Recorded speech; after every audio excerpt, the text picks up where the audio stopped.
would like to extend a very warm welcome to John Curtice. Now, John is one of those people who does barely need no introduction. He is so well known. He's part of the furniture on election night. He's an iconic psephologist. And what I really like about him is he looks like an academic, but he doesn't talk like one. He talks like a human being, and he's got the communication skills of a dimbleby, but nevertheless hangs very firmly onto his roots. Now, when I was trying to follow him on Twitter recently, I hadn't realised he's got a fan club on Twitter. It's called Is Sir John Curtice on TV?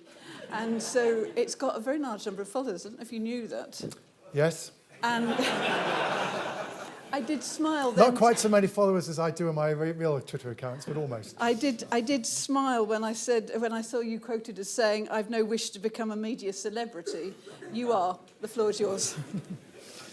Okay.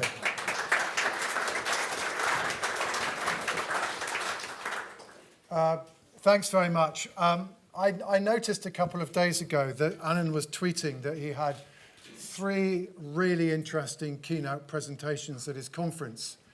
So I naturally drew the conclusion that he must have 4 keynote speakers, not least because I've talked about this subject of where the public stands on Brexit on a number of occasions in recent weeks, including quite a few occasions in this city.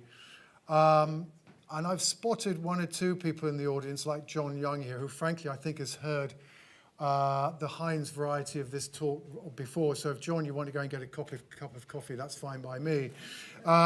Hopefully not all of you have heard all of this, and I've tried to put some new material in. But shall we say the British public doesn't necessarily create quite the same drama or intrigue that the Brexit negotiations themselves sometimes create. Anyway, so what I'm going to do is to address 4 questions. First of all, how well or badly does the public think the Brexit process is going, given that's, after all, what we are focusing on this morning? Have they changed their minds about leaving? Seems like a fairly important question. If we are willing to accept the assumption that maybe the majority still want to leave, and we'll come back to that, what kind of Brexit do voters want now? And you've heard some of the difficulties about that process in the previous session. And then, of course, there's also the perennial subject of speculation upon which Tony Blair and Sir John Major have both opined, which is whether or not they want a referendum on the terms of the deal. And I'm going to try in particular to look at the link between some of these questions, and in particular, to what extent is there a link between people's answers to the first question and what they now think about the second one. Okay, so first of all, what do we think will be the economic consequences of leaving? The truth is the British public have never been that optimistic about the economic consequences of leaving. There were always more people who thought we'd be worse off than better off during the EU referendum itself. But what is interesting, it's not dramatic. And the first reading actually comes from slightly before the referendum, but this is data from the survey that I'm running periodically as part of the UK in a Changing Europe initiative. And one of the things we've been asking people is, do you think the economy is going to be better or worse as a result of Brexit? And as you can see, the first reading there is for the autumn of 2016. The last reading is for when we last did it in the autumn of last year. There's some signs of maybe the British public be getting a little more pessimistic about the economic consequences of Brexit than they were already.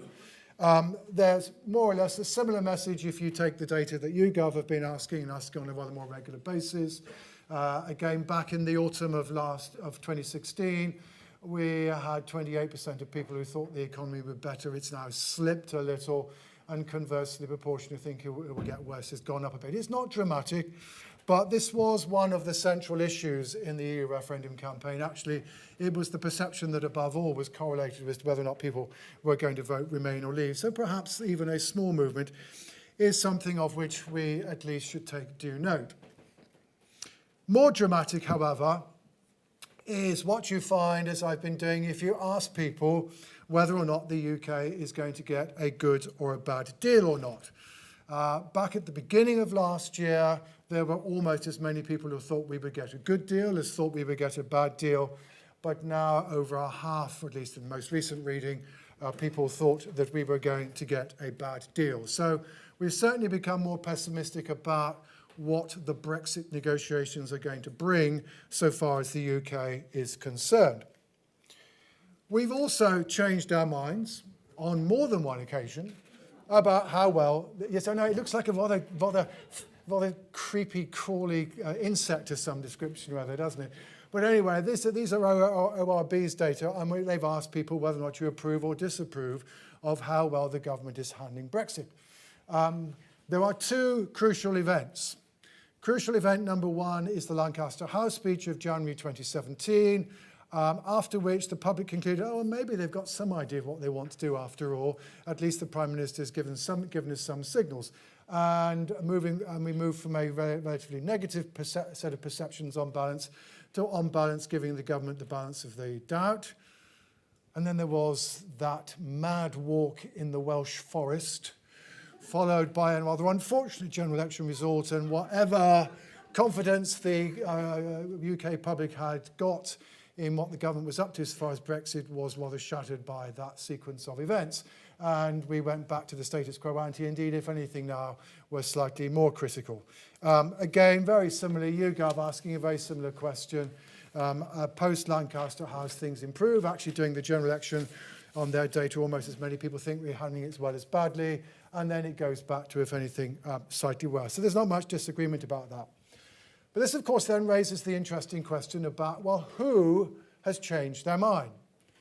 Is this simply a bunch of Remoaners going, oh, it really is absolutely awful. We always were really suspicious, and they're now kind of moved very, very firmly into the pessimistic stroke critical camp? Or actually, is there evidence that Leave voters have also become critical and maybe also more pessimistic? And if so, perhaps with what consequence? Well, the truth is that actually when it comes to the economic consequences, the Remain voters were already virtually to a man and a woman utterly convinced that this was going to be an absolute disaster, with about 80% saying that the economy is going to be worse and not much has changed. It's not dramatic because the overall change isn't dramatic, but notice it's amongst Leave voters, amongst whom some at least there's a Sicilian of doubt about the economic consequences, and they're much more divided in their views about the economic consequences of Brexit than are those who voted Remain. It's a similar, though not exactly the same picture, when we look at who's changed their minds about how good a deal or bad a deal the UK will get. Remain voters have become even more doubtful about the deal we'll get, but notice 17-point increase in the proportion of Leave voters who think we get a bad deal, and actually more Leave voters now think we're going to get a bad deal than think we will get a good deal. And certainly it's not the case that Leave voters are thinking the UK government is doing a brilliant job at handling the Brexit process. Yes, Remain voters have become more critical, but the increase in criticism is by far more marked amongst Leave voters, who again are much more divided in their views about the Brexit process than are those who voted Remain. And again, you get much the same picture from the data that I've collected. The previous data is YouGov. This is the data I've collected. But of course, we should remember that there are two sides to the negotiating table, and that while it may be the case that voters, including Leave voters, have become more critical of the UK government's handling the Brexit negotiations, maybe they're none too enamoured of the European Union either. Well, you won't be surprised to hear we were none too enamoured, even from the beginning, of how the EU was approaching things. But so far, at least, the EU's approach to Brexit has not helped to endear the institution to UK hearts. And for my money, this actually, until recently, has been one of the aspects of the Brexit process that the commercial polling had largely ignored, and I think made a mistake in ignoring. Leave voters may be unhappy about the UK government, but if they're also unhappy about the EU, they may not necessarily therefore be changing their minds about the merits of the European Union as an institution. And indeed, now Ipsos Mori have picked up this gauntlet. Their recent poll asked people both how well the UK government and the European Union were handling Brexit, and as I've said, it's two peas in a pod. Basically, we think that both of them are doing a pretty lousy job of the Brexit process. So we're pretty critical. We're more critical than we were, and Leave voters in particular have become rather critical. So we might therefore be thinking, well, surely therefore the British public will have changed their minds. Well, maybe. This is the most regular time series where a company's been actually asking the question that appeared on the ballot paper in June 2016. And as you can see, if we take the period up to the general election, there was never an occasion at which BMG had more people saying they would vote Remain than said they would vote Leave. Sometimes they were tied, but either Leave was ahead or it was tied. Since the general election, BMG have never had the Remain side behind. But as you can see, the gap is very, very narrow, and it comes with a health warning that I'm going to go into with rather more at the moment, because it's one that BMG themselves have particularly emphasised. The other company that's occasionally asked the referendum question, Survation, and again, it's a fairly similar picture. The first readings are immediately after the referendum. They're probably taken too quickly, but thereafter, up to the general election, it's tended to be pretty close, since a slight Remain lead. But just in case you think that it's kind of obvious, therefore, where we're going, this is the kind of graph you tell your students never, ever to display. Because as you will have noticed, the origin, the bottom of the y-axis is not 0. It's 40, okay? But I've done that because otherwise, you've had to get binoculars out in order to be able to see what's going on. So this is YouGov's in hindsight question, which again is asked very, very regularly. And basically to cut along, and I've basically smoothed the series out for a whole series of time points. Once you do that, the picture is very clear. Up to the general election, typically 45% of people said it was right, the decision was right, and 43% said it was wrong. Since the general election, those figures have been reversed. It's a very small, very narrow turnaround, but all of this data is consistent. That said, there are also some polls out there that have not asked the referendum question, but have asked people, how would you vote if there were a referendum tomorrow? Those, until recently, also told a similar story. Before the election, Leave slightly ahead, since Remain slightly ahead. But actually, little noticed, the most two recent readings of that kind have had Leave ahead. So again, that's again to emphasise the extent to which we shouldn't put too much weight on what has been a very small movement. That said, you may be wondering, well, hang on, Leave voters have become more critical, more doubtful. Why haven't the numbers changed more? Well, let me give you a bit of a clue. Here's one of 3 analyses that I'm going to show you of the same kind. So if you get this one, you'll get the rest. So what I'm showing you here is, let's just take the first blue column. These are the people who voted Remain in 2016, okay? And they are the people, they're that relatively small group of Remain voters who actually think that the UK government is handling the Brexit negotiations well. And the figure there, the 71% figure, is the proportion of Remain voters of that view who say they would vote Remain again, okay? And then the 95% is the proportion of Leave voters who think the UK government is handling it well, who say they'd vote the same way. So what I'm looking for here is what is the differences as we go from left to right. And what you will notice is that while Remain voters are indeed somewhat sensitive to their perceptions of how well the UK government is handling things, that very small minority of Remain voters who think the UK government is doing a brilliant job are now perhaps inclined to vote Leave, some of them.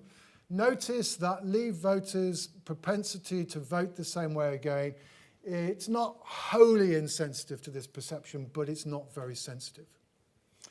The same is true if we ask people their perceptions of how good or bad a deal the UK will get. Those Leave voters who are doubtful about the deal are a little less loyal, but it's not that dramatic a difference.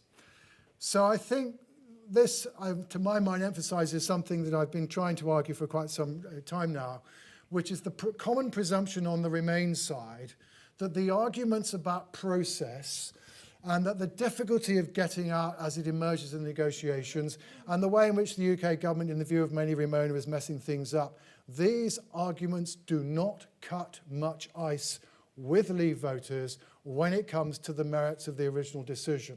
Their response to these kind of arguments is, well, look, hang on, if it really is so darn difficult to get out of the European Union, that just goes to prove why we shouldn't be in the institution in the first place, i.e. we are clearly much too interrelated.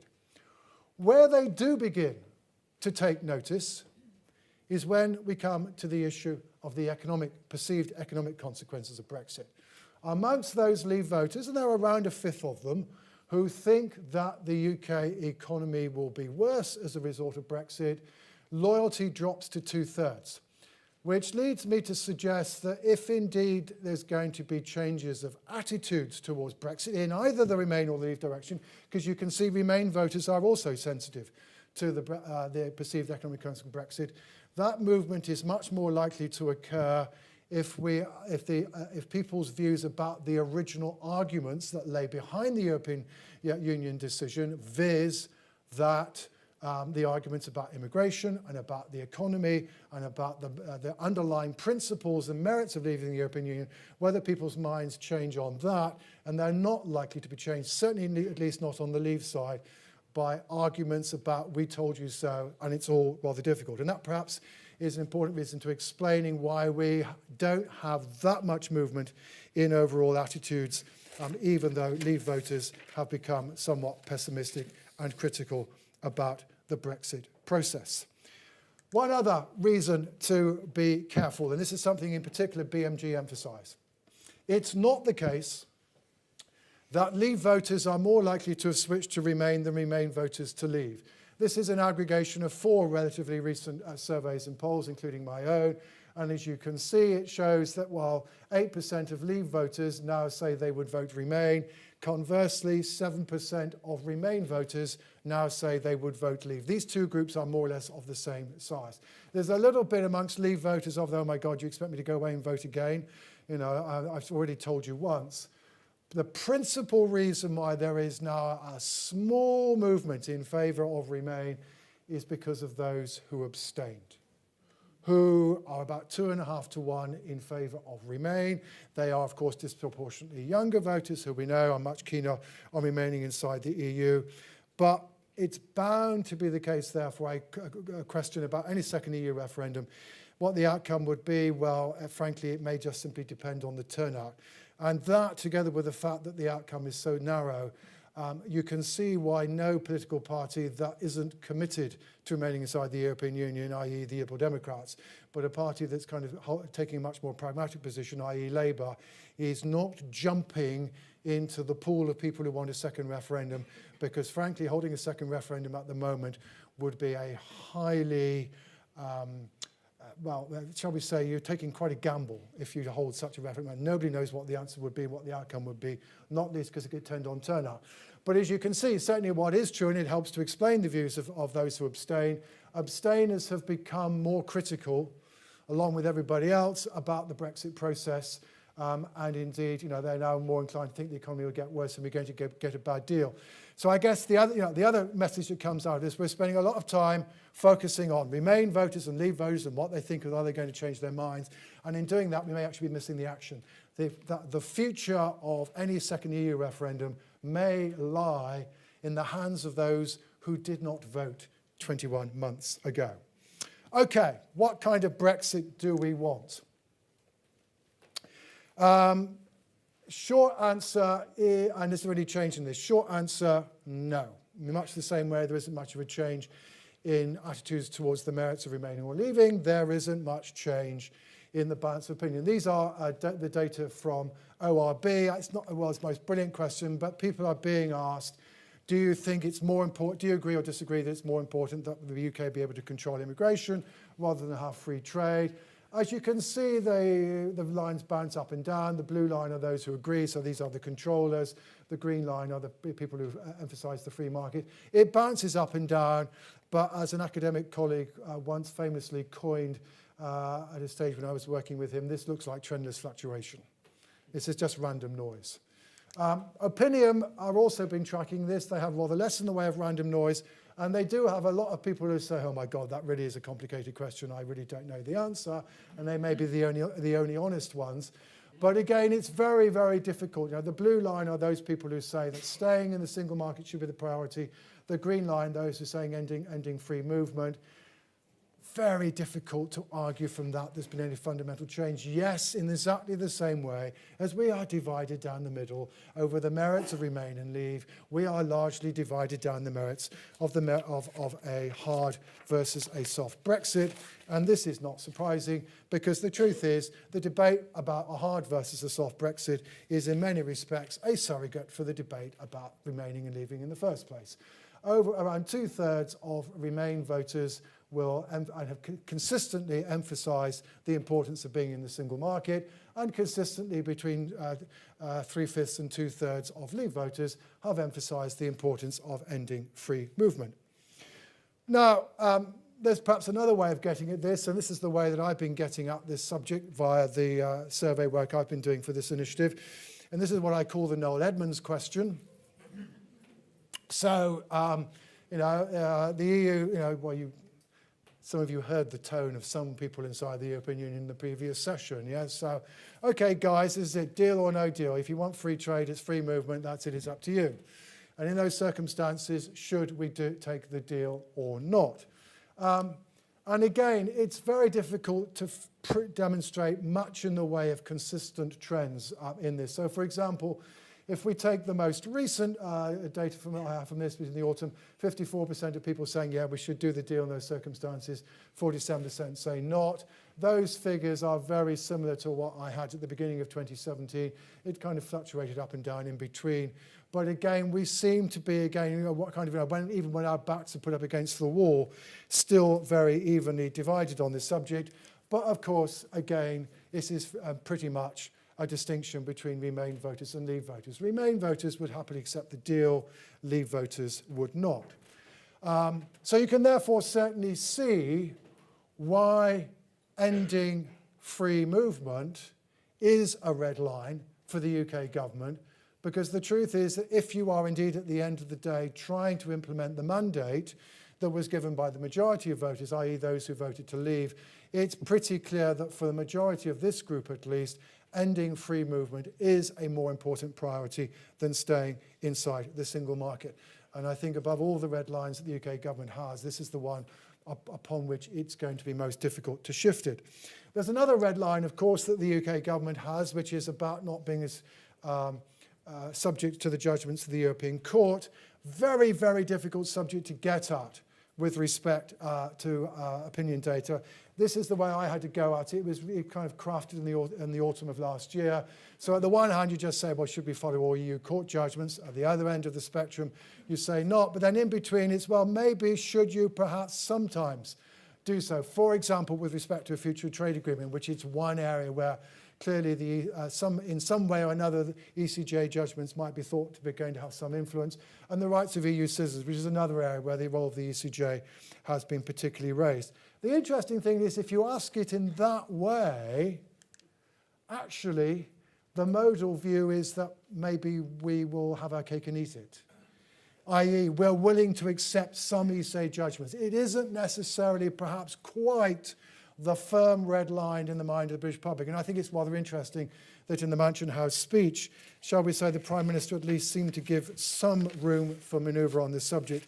And I suspect, so far as public opinion is concerned, she may have rather more room for manoeuvre, so long as, at least in particular, she avoids the issue of being framed in terms of sovereignty. Once you say to people, this is Britain's sovereignty being limited, you're in trouble. But if she can simply say this is about an agreement in which we have a joint court, a joint form of arbitration, then she can probably have room for manoeuvre.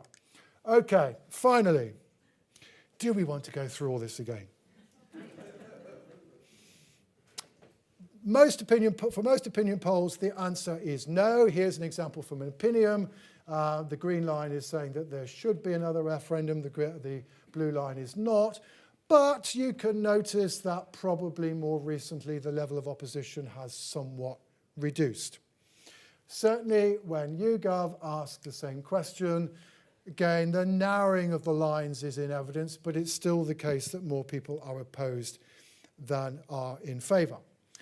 That said, of course, neither of these questions specifies the kind of second referendum that we might have.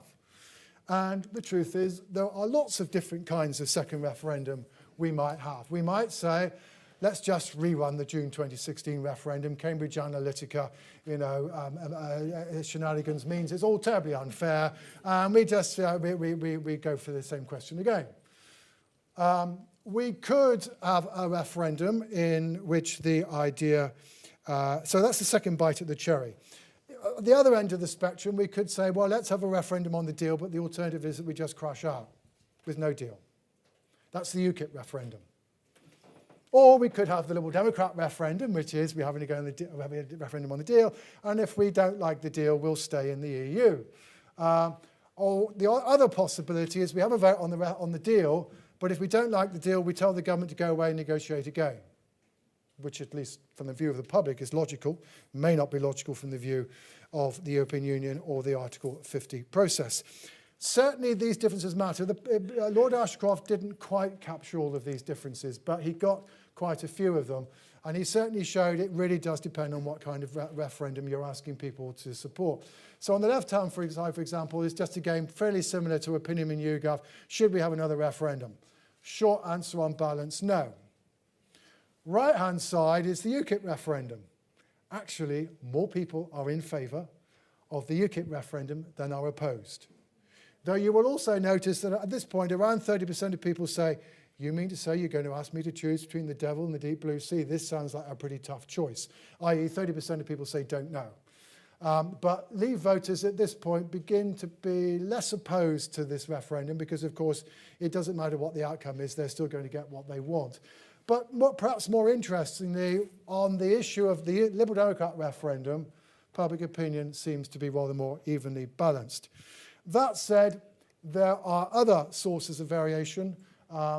So although opinion in YouGov tend pretty consistently to say that people are opposed to a second referendum, ICM, in a very famous poll for The Guardian, which The Guardian kind of splashed on its front page and almost kind of put a hooray after its headline, had a majority of people supporting. But frankly, actually, I could have told The Guardian they could have headlined that drop in support for second referendum because they compared it with the previous Observation reading, which is also there. You can see that actually the level of support for a second referendum in that ICM poll was slightly less than the previous Observation poll. Anyway, point is, different companies have come up with different answers. Why? Well, because, of course, they've asked different questions. And in particular, I mean, ask people, should there be another referendum? And they go, oh, my God, we don't want one of those again. Ask people, should the people have the final choice on whether or not we accept the deal or not? Well, of course, the people are not going to say to having the final choice. And particularly if you start using language which perhaps suggests that the public are going to be in control of this process, it becomes rather more popular, which again partly goes to show that the attitudes towards the second referendum depend on the issue is framed. There is going to be an attempt to try to campaign for one during the course of the summer, and there's some probably pretty good advice to them in the divergence of attitudes, answers to these poll questions as to how they should frame the question. It should be about not how remoaners can change the result. That's not the way to frame the second referendum. It's about giving people the choice, and above all, giving Leave voters the ability to say yes. That's the way to sell the second referendum. Okay, and as you can see, Leave voters in particular warm to the idea of a second referendum described in rather more populist terms. Okay, to conclude, we are evenly divided between soft and hard Brexiteers. We are increasingly critical of handling of Brexit, both Remain and Leave voters. But there is so far only limited evidence of a swing to Remain, and much of it is occasioned by abstention. So we're basically split down the middle about what kind of Brexit we want. We're split down the middle on whether or not we should be leaving in the first place. That said, the argument, the kind of basic original argument about the economics of Brexit are probably more important so far as public opinion is concerned than these endless arguments about process and handling. There's some inconsistent evidence of support of, well, or less opposition to a second referendum, but it does depend on how the issue is framed. And again, that's attitudes towards the Remain voters are kind of keen on the second referendum. Leave voters are rather opposed to the idea. The crucial thing to understand about this country, and the challenge to politicians on both the Remain and the Leave side, is that 21 months on, we are still very, very divided society. And of course, there are big demographic differences underlying this division. And whatever the outcome of the Brexit process, it still looks as though there's a major challenge out there to our politicians to work out, well, how do we come to some accommodation whereby there is some stable relationship between the UK and the EU in the post-Brexit world? Because at the moment, at least, whatever the government comes up with, it looks as though half the public are likely to be dissatisfied.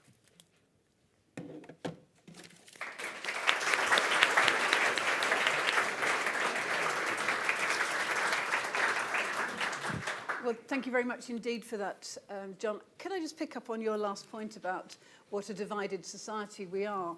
I mean, it's striking that the Prime Minister today is going around the country, reuniting the country with her speeches, and she's going to the devolved regions to make these points.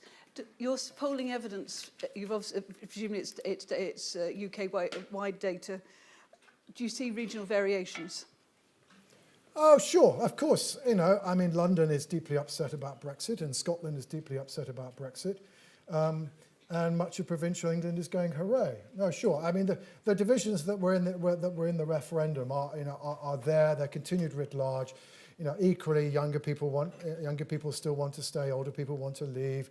Graduates want to stay. Those with less than measure qualification leave. And none of these divisions, you know, have ameliorated. You know, that said, however, what you need to understand, particularly about Scotland, is that although Scotland would still vote around 62 to 38 in favour of Remain, the attachment of Remain voters in Scotland to the European Union is much weaker than their attachment to the union with England. And for most people, it's not sufficient to persuade them to change their minds about the merits of staying inside the UK. And insofar as it has changed people's minds, there's also around the 1 in 3 people who voted yes in the independence referendum but voted to leave the European Union in Scotland, who now think that maybe the UK has a bit of sense after all and are less opposed to the idea.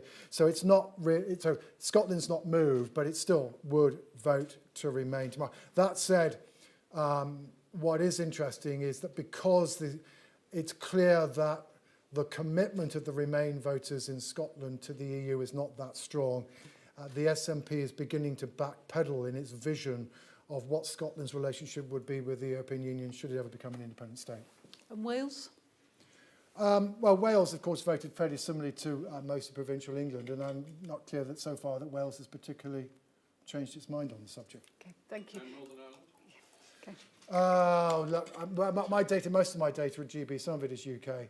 You know, I mean, I'm not aware that there's been any dramatic change in attitudes in Northern Ireland. Of course, you know, the point about Northern Ireland and Scotland, which distinguishes them from England, you know, in England, the debate about sovereignty in the European Union is one whereby being part of the European Union is framed as a constraint on the UK's ability to exercise its sovereignty. In Scotland, and for the nationalist community in Scotland and for the nationalist community in Northern Ireland, membership of the European Union is framed as a way by which the aspirations of that community can be realised, because it's independence in Europe in Scotland, and because the European Union provides some of the underpinnings of the all-Ireland form of governance, which is relatively attractive to the nationalist community. So it's a very, very different debate as a result. The Unionists in Northern Ireland should be. Not to the best of my knowledge. Okay, thank you. Right, I'll take, as we did in the last session, 3 or 4 questions. There was a gentleman there, and a lady there, and then I'll take some questions from this side. Gentleman there in the white shirt. Can you introduce yourself? Thank you. Hello, is this on? Yes. Sebastian Codis. John, thank you. It's clear from your figures how close things still are. So perhaps you'll forgive a methodology question because accuracy matters when politicians, I mean, we saw repeatedly this morning Tony Blair relying to an extent in his arguments on polling data, recent polling data. You made a glancing reference to Cambridge Analytica without getting into whether the Russians did or did not, or whoever, fix the vote. We've known for some years that these people know us better than we know ourselves. I mean, ever since the court case when that dad sued Facebook on behalf of his 17-year-old daughter because Facebook knew before, not only before he knew that she was pregnant, but before she knew that she was pregnant. We've known how good that kind of data collection is. They've got 5 billion data points on these issues. How on earth can you people, who the politicians are primarily relying on, catch up? Okay, thank you very much. And then it was a gentleman there and the lady there have got a hand up. The gentleman behind you. No, just behind you. Hello, I'm Vijay Srao. To what extent has your work picked up the effect of this ongoing sort of Ramona campaign and Open Britain and these old prime ministers weighing in? How does that skew your data, and what sort of effect does their continued political activity on this issue have on public opinion? Okay, thank you. And then the lady with the... Thank you. Carol Walker. Just picking up on the point about Cambridge Analytica, I know this is something that you haven't specifically polled on, but given your knowledge of people's voting intentions, public opinion and so on, how significant do you think those sort of very carefully targeted messages can be in swaying what was, in terms of the referendum, a very tight vote? And do you think that the reporting of this, the fact that it's now been made public, is likely to in any way dent people's confidence or beliefs about the referendum result? Okay, thank you. If you can answer those easy questions briefly, that would be great. First of all, interventions by Major and Blair. I think they're, both of whom have now come out in favour of a second referendum. There, I think, has been one poll reading since they spoke, and the poll reading was virtually identical to the reading obtained by the same company beforehand. And more broadly, in response to your question, I mean, essentially one of the main points I was trying to make in my presentation is that I think, if you, let's say for the purpose of argument, I'm just here playing devil's advocate, okay? Let's say for the purposes of argument, you are somebody who would like to see the EU referendum result reversed and you would like to see public opinion shifted. Essentially what I'm saying to you is that I think so far the Ramona campaign has missed its target. Okay, don't go on about process. Don't go on about how the negotiations are being handled. Don't go on about how all terribly difficult it is and we told you so. Go back to the basic principles of the arguments about being for or against the European Union. You have to win that argument, and insofar as subsequent developments might help to change public opinion from your point of view, then it's probably the argument about the economy upon which you have to focus. The difficulty, however, I think for the Remain side on this is that the truth is that what the economists are telling us is not that the British economy is going to crash tomorrow, but rather that the level of economic growth we are going to enjoy will be rather less than it otherwise would have been. What otherwise would have been, we will never have experienced, and therefore we will never know. Okay, so I'm not entirely clear what it is that's going to shift it, but certainly you've got to go back to those issues. There's a couple of questions about social media and one about reliability of polls. I mean, the first thing to say about the polling data is one of the reasons why I'm telling you don't get too excited if you are a Remain supporter about polls that say Remain 52, Leave 48 is that on average the polls before the referendum said Remain 52, Leave 48. Now, the only message you can take away from the polls when they are all this close is don't ask a pollster who's going to win. Because the crucial message that's emerging is that you don't know. But if you're a politician deciding whether or not to back such a project, that's what you need to know. You need to know that this would be a highly risky project. More generally on social media, well, I'm not an expert on social media. Let me say that straight away. So you can take what I say with a pinch of salt. 2, there's nothing new about politicians crafting their messages to different audiences. It used to be done in the days of the offset litho machine, when parliamentary candidates could deliver one leaflet to one area of their constituency and another leaflet to another area of their constituency, etc., etc. What, of course, is true, or at least allegedly is true, is that now using social media and having some understanding of the profile of people, you think you can identify people who are marginal and who therefore might be influenced by certain messages, and you can do that at the individual level. All that one can say at this point, well, I would say 2 things. One is, to the best of my knowledge, nobody has done a carefully controlled trial of the effectiveness of this technique. Of course, those who engage in it will tell you it works brilliantly, but they're selling you a product. And until there is clear academic evidence, which would require a very carefully controlled experiment, that this actually does fundamentally make a difference, I'd be careful.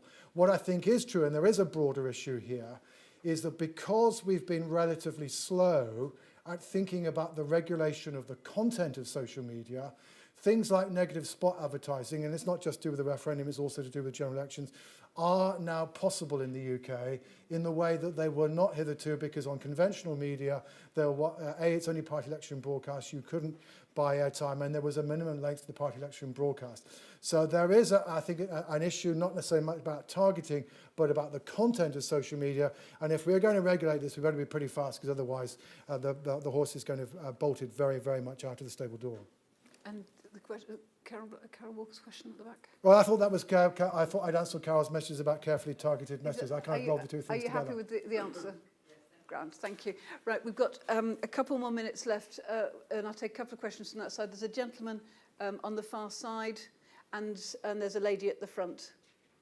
Tom Schuller, given the propensity of young people to vote Remain, what's the actual and potential magnitude of the impact of new voters, if young voters coming on the rolls, if there's a second vote? Okay, thank you.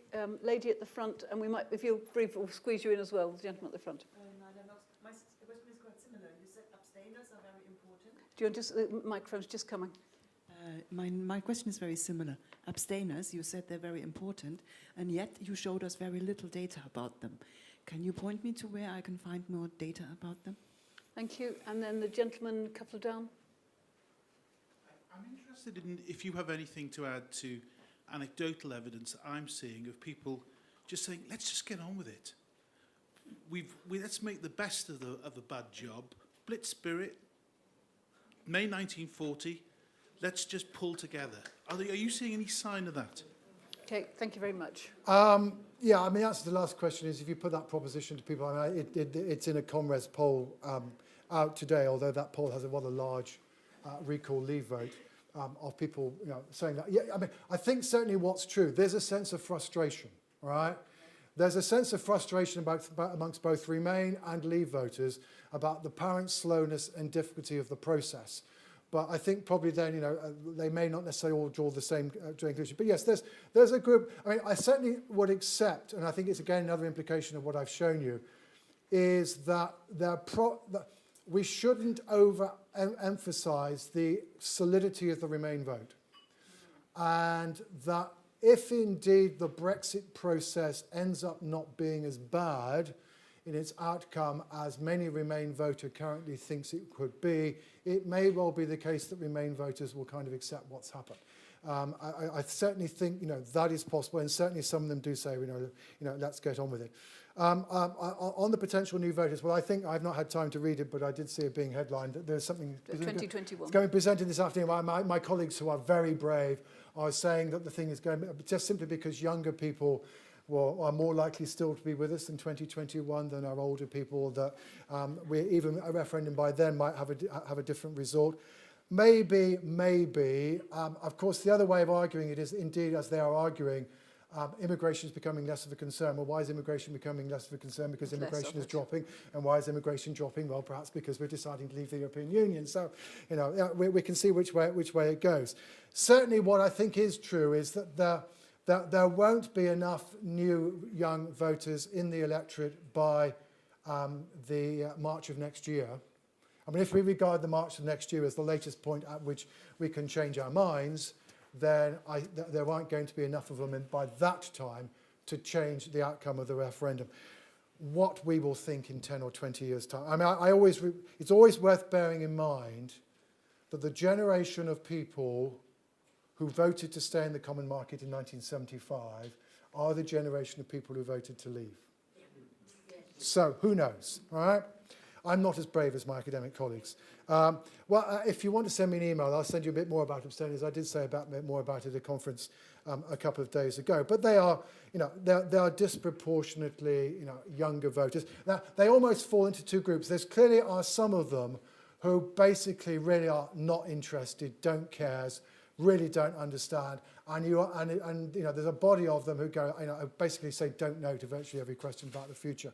But then those who are saying they're going to vote Remain do elicit Remain type attitudes, and conversely those on the Leave side. But because they are disproportionately younger voters. But again, caution, caution, caution, right?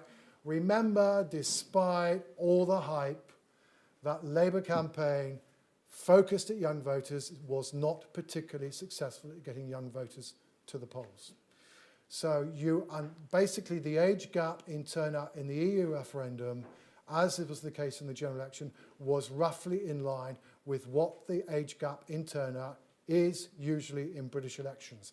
So something fairly dramatic has got to happen if you're going to narrow that age gap in such a way that it might be to the advantage of the Remain side. On which point I will draw this session to a close. Thank you very much indeed, John, for your magnificent contribution.